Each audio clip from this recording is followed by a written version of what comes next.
Now we're going to change gears a lot from the sort of bird's eye top level view to the very down-to-earth practical, I'm a new researcher into meta-analysis, how do I do it? So please welcome Felix Hofstetter from the Institute of Neuroscience and Medicine at the Research Center Jülich. And he will give a very practically oriented overview on how to plan and prepare a meta-analysis. Felix. So hi, I'm not going too much into theory, but really applying or giving you some tools or some criteria you really have to look to and you have to use to make a good meta-analysis. And if you have questions in between that are really pressing, then I would try to answer them as well. Okay, first let's just summarize in a very short way why to do meta-analysis. And there are a few reasons, because like if you have one fMRI study, even like well done ones, you have rather small samples. It began with 5 to 8, as we saw before. Now it's more to 20 to 30, but still they're pretty small and pretty specific normally. And thereby entailed, we have somewhat limited reliability, which is also due to the study-specific confounds due to biological, technical, or methodological details. So this, every even very good study has these limitations. And this leads as well to, or it's another thing that we publicate normally rather isolated findings, because rarely replication experiments are really conducted. Do this same experiment twice, and then as in psychology literature you will find it, publish them in the same article to prove the point of reliability of what you're looking at. The last, and I feel the most important part, is that the generalization of study-specific findings is the normal way to do. Because I implement in a single experiment one paradigm, and then I infer on a brain function that I associated with it. So perhaps I do an n-back task, say I have found the network for working memory. And as we know that a lot others, this is a little difficult. And as well, we do the same with pathomechanisms. We do one paradigm in one group of patients and saying that's the underpinning of perhaps one disease. And this is a little problematic, and thereby but the other side, we have many studies, as we just heard. And just historically, therefore, Mark could show that around 2007, we already had around 8,000. And now, as shown before, we have around 20,000 fMRI and PET papers, and including MRI papers, structural ones, and most importantly, as we saw before, the most report standardized result in TALARA space or MNI space. And we actually can use that, as touched upon, to do a meta-analysis, and thereby overcome some of these, I would say most of the limitations we had before. First, we can base our inference on sample size, I would even say not reachable in individual studies. And thereby be more reliable, we can identify those effects that are reproducible across a larger number of publications, including paradigms, implementations, and locations where studied.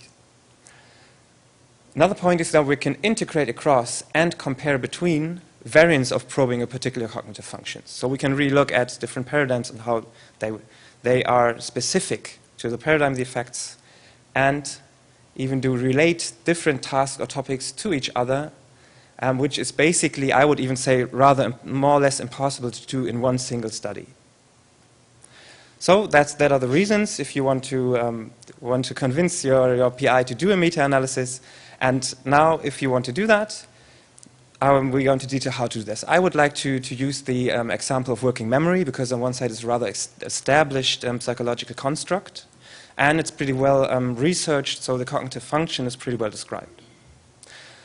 But it is investigated through many paradigms. Sternberg, Enberg are very popular, but there are others, the delayed matches sample, and so on and so forth. I don't want to touch here on details, but give you more the general idea.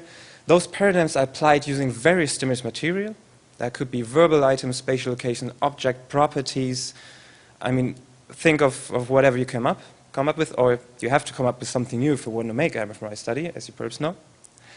And the last part, you can even investigate it, adding numerous different aspects and using perhaps distractors, showing like scary pictures in between, or looking at emotional aspects thereby, or do cross-modal transfers, so listening to a word and then picking out a picture, for example. So there are many different colors of working memory, but so now with meta-analysis we are able to perhaps look at the general network of the neural correlate of working memory. How do we do that? First thing, we do a literature search, of course, and on working memory we do that approach like just typing this kind of string into a PubMed, like working memory, fMRI in healthy subjects, and there we go. That is, of course, not the case because it's a lot more complicated. Because if you just type in this, PubMed, for example, only looks into the abstract in the title, and only if the researchers use exactly these phrases, you find the publications. So if you do this, you find 20%, perhaps, if you're lucky. So what you have to do is really look at any kind of synonym you can think of if you're using PubMed, like short-term memory, for example, or even functional MRI, to get that same, or normal controls, whatever, however you want it was called in the publication to find the specific publication, or all of them. Use different search engines, so not use only PubMed. Use Web of Science or even Google Scholar, and that's pretty handy because it not only looks in the abstract and the title, but as well do research search within the whole publication. And another strategy with a similar would be look at your favorite review article, a recent one, and then use reference tracing, like the snowball system. You find some references that actually look at working memory. Within these publications, you find another working memory publications, and so on and so forth. And then if you all do this, you come up, hopefully, or you come up with a very comprehensive body of literature on working memory. So this is your data. Now, what to do with this?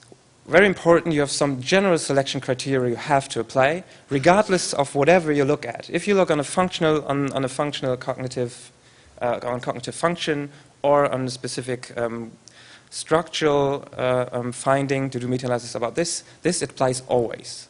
And what we look at is only voxel-wise whole brain analysis. Because the question we are posing in meta-analysis is, where in the brain do we have significant convergence over all these studies? So this entails no RI analysis, because we neglect basically what's happening somewhere else in the brain. No small volume corrections, because the statistical inference is not valid for the whole brain, so don't include them.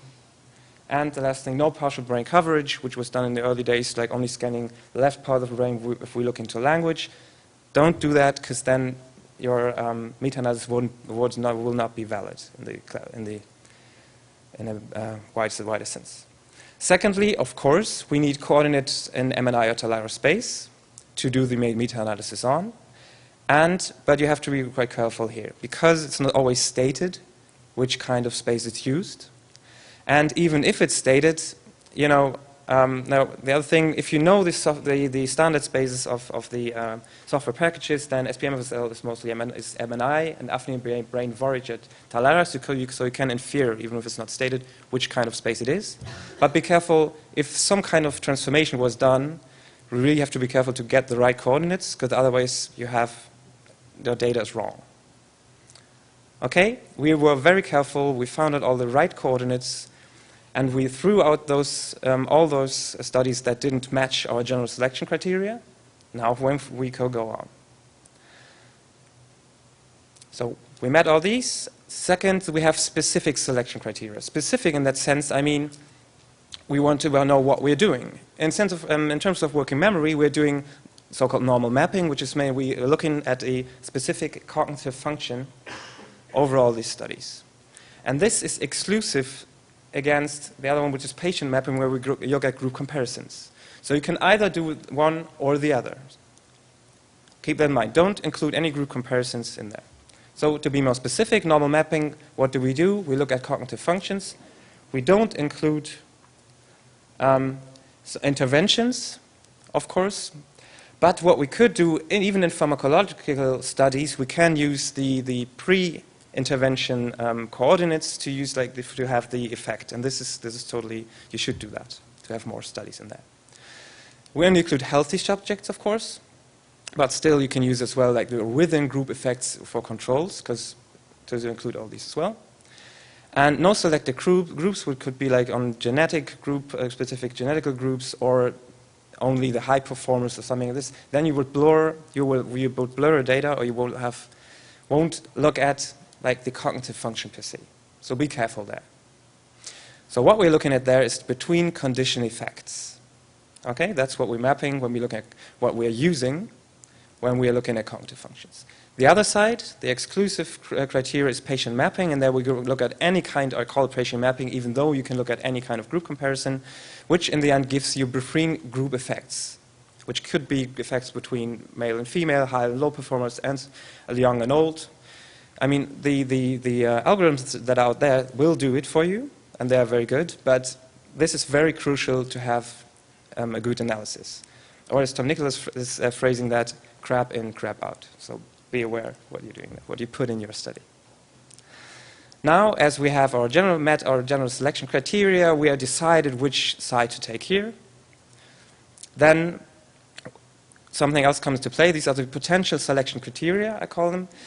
But it's even something else. You have to document what you have in your meta-analysis. So these are one thing. So now the point is these potential selection criteria will determine what the results will represent. So you got to know what all the studies really studied you put in, or the experiments you put in your meta-analysis, what did they study? Because this determines what the results are representing.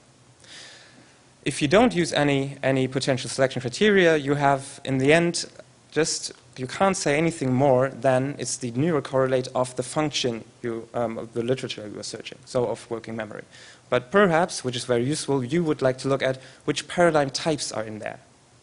So you can, and which paradigm types, I'm deliberately saying again, it determines what you have in there, what is represented by the meta-analysis. So if you only have like 50 studies on NBAC and 2 on Sternberg, if you then would claim you do meta-analysis on working memory in general, that would be a little shaky because it's in the end a meta-analysis on an NBAC task. So if you only find a task, be specific of what studies you have to make an even better interpretation of your meta-analysis at the end. So other potential selection criteria are, for example, the contrast type. That's where a specific set of coordinates come with. And that could be, at one hand, low-level baselines, just against rest fixation, some high-level control tasks, post-hoc classification of the single events or within a contrast, for example, those that I remember in the working memory and those I forgot already, specific activation I can use. Design correlations, perhaps with memory load, how difficult the task was. Covariate correlations, reaction time is one of the most popular there. And at last, perhaps even interactions between different of those. And I would strongly encourage you, if you do this, really write it down all, because you could potentially use that for doing analysis on one side, to have that real potential selection criteria. And on the other side, you have to document your data to really have a ground for the interpretation of your meta-analysis at the end.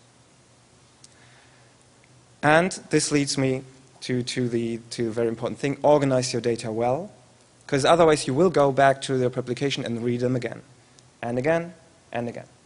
So here's just one example from Claudia Rocci, who did this study on working memory, a very good one. And here, just to explain this, here you have one paper here, which is associated with a study on 10 subjects, associated with every of these lines is associated with a set of coordinates. And then they are classified in contrast, task, modality, and so on, of stimulus, and so on and so forth. And this is the thing: document everything, and I mean really everything that could be useful in doing the analysis. Because you can afterwards do an additional analysis, not on all of them, but on a specific one. Another thing I wanted to point out here is that some of the studies here from Axmacher and colleagues, for example, within one paper or publication, you have, like here, 4 contrasts, and we call them in meta-analysis terminology experiments. So we have 4 experiments into one paper or publication. So just to get that straight, when we talk about experiments, it's each contrast. But on the other side, you can't count the subjects more than once, because they're used multiple times. So if you want to make a claim of how many subjects you have in your meta-analysis, be careful not to recount them. Okay. Now we have our general network of meta-analysis of working memory. What we could do is looking at the type of contrast, and looking at only perhaps on those studies that make a task against a contrast task against a high-level control task. So perhaps remembering pictures or naming them. So, or just naming the pictures without any working memory in there. You could model this as well, and even have like a more specific network on specific correlate of the function you're looking at. Another one would be looking at the task, so looking really on the n-back task and contrasting the effects of the n-back task against the Sternberg task, for example. And thereby, this could be pretty useful if you need a specific task, perhaps in a disease, to get at some activation. I mean, you want to need perhaps activation in the prefrontal lobe because you're interested in depression.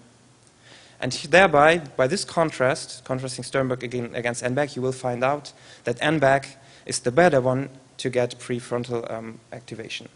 So that could be an application there as well. Another thing would be looking at the stimulus type here. What stimulus to use, why is the activation probability different? But this leads us to another question. Here, how you need a certain number of experiments to do that to meta-analysis to make sense. And just this is a very complicated question, and this informal one. This is not this is more rules of thumb than really a thing, because what we see more or less is if you do a meta-analysis on less than 10 experiments, it's more or less invalid because there's a possibility that at least one single experiment can drive your results, and that's the opposite of a meta-analysis, of course. So better use from 15 to 20 experiments. That could be all right. So you could get some effects that make sense. But if you're normally looking at an effect of a cognitive function, normally you have not as strong effects. So I would recommend to do 30 to 40 or 20 to 30 at least experiments to put in each meta-analysis. That said, you even can, if you have a very homogeneous task and very similar, and the effects are pretty nice, like in finger tapping, even with 15 experiments, you can have a very strong meta-analysis with very good claims. So the point is here, it really depends. Just to wrap it up at the end, if you perform a meta-analysis and got all the literature you need, you got to apply necessary conditions, so necessary selection criteria, which is the coordinate space and whole brain. Then specific selection criteria, which is either mapping a cognitive function or group comparisons. And at the end, at least for documentation, do look at potential selection criteria and really name them in your publication, because if you just say, yeah, I had 50 studies and now I have working memory, I don't think the reviewer will be very fine with that, because you got to state what kind of paradigm and the rest is in there to interpret your results at the end. Thank you for your attention, and I would be glad to take this.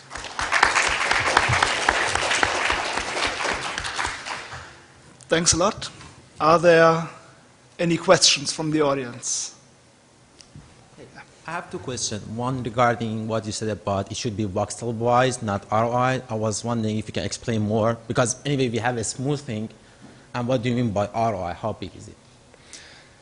As I said, the main question on the meta-analysis first, where do we have convergence? So it's a where question. Where in the whole brain do we have a convergence over studies? Although in principle, you can as well look at only ROI studies at the same spot and pose the question a little different. So the question would be then, where in the ROI every study used do I have an effect? In principle, that's possible, but I think it's a lot stronger if you search all over the brain, because the main question would be, where is the perhaps working memory, working memory, the nodal correlates of working memory all over the brain. So that the main thing is RI really limits the results of an RI study are really limited to that spot, and it's the same as with partial brain coverage and the rest. So we will be careful with that, even though it's possible. And there, yeah. And the second question is regarding using the result of meta-analysis to interpret our finding. Like, for example, I do a kind of statistical analysis to compare patient and healthy, and I find the alteration in a specific brain region. And I have seen so many studies that try to use the result of meta-analysis to interpret the finding. For example, if it is related to prefrontal, they say it's related to cognition or memory or whatever. Would you explain a little more how valid they are? I think, I mean, the classical way was find 3 studies that did something similar or looked at a specific function, and then using the studies to make the case that these regions are associated with a specific function, and thereby my group comparison in a patient, with patients that have left activation, so they're impaired in this function somehow. But if we can go even further and look at a meta-analysis with doing the same argument in the end, but using not only some specific studies, but really a statistically valid map of the function itself, over a lot of studies. Not function itself, but I think we are a lot more close to the cognitive function, and do not have the problems that single studies pose in that sense. So it's, in the end, we have a stronger claim for sure if we want to generalize. And I mean, you can even, it's not too complicated, you can even do a little meta-analysis on this, on the area you're interested on, and there are, I think, different, the 2 databases that are out there, you can, and both apply it pretty fast, I had the impression. So I can only strongly encourage you to do a small meta-analysis with your finding, and then go from there, take it from there. Maybe just a small add-on to that. What you can show very well with meta-analysis is that this particular region is involved in this or that function. What you per se cannot say that there's a specificity. For that you would, as Felix mentioned, need to go to databases like BrainMap or Neurosynth and basically see what else is it in. But from the topic-based meta-analysis, you basically can say, yes, that region is recruited by working memory or whatever, but not the specificity. So exactly. So maybe this is a better question from that I should ask Dr. Nichols, because the thing is, many of these studies, like for example, the database we have, they mostly show like several brain regions mostly related to working memory or attention or cognition. So there is a higher chance that whatever region you choose, you identify these cognition as effect. So I have seen, like they have reported, for example, this area has been affected, which shows, for example, change in memory, working memory, while there are so many other cognition, like or perception that they less. What I'm trying to say is, so there are some cognitive behavior that we identify the related region, and there are so many literature. So the number of those articles that shows this region is related to this specific cognition is higher than the other behavior. So I'm feeling like we have we do some kind of biasing toward what we. Well, yes and no. So the thing is, you can test relative to the base rate. I think Muni will talk about that later a bit. No? Okay, I'm sorry, they're not. So basically what you can do is test relative to the base rate. So are studies more likely than chunks? We know that there's a lot of, let's say, working memory in the database. There's very little micturation. So is the proportion of working memory studies that activate here, not the absolute number, the proportion higher? Now, this is you can perfectly valid do. What you mentioned is actually a right point when it comes to reverse inference, where you basically then bias by the structure of the database. That's a very valid point, and that's actually the biggest trick related to classical reverse inference. But if you look at forward inference, so basically what types of paradigms are more likely than chunks to activate here, then you do get those different tasks or paradigm types that are related to that particular region. That being said, there's one caveat. Some things are just not very well imageable.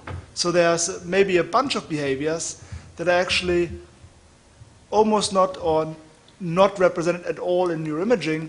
For example, locomotion. Like not imagined locomotion, but real motion in space. It's just something you could never do in a scanner. Right? So we need to understand that whatever we can do in the scanner already poses some fundamental constraints, but we can get away from this bias by basically referencing it, any activation probability to this bias.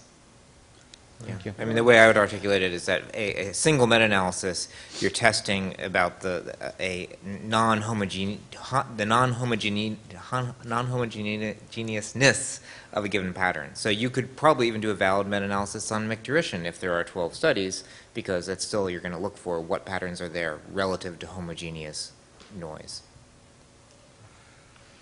Okay, now with the discussion, we've already exposed Felix, but thanks again for your presentation.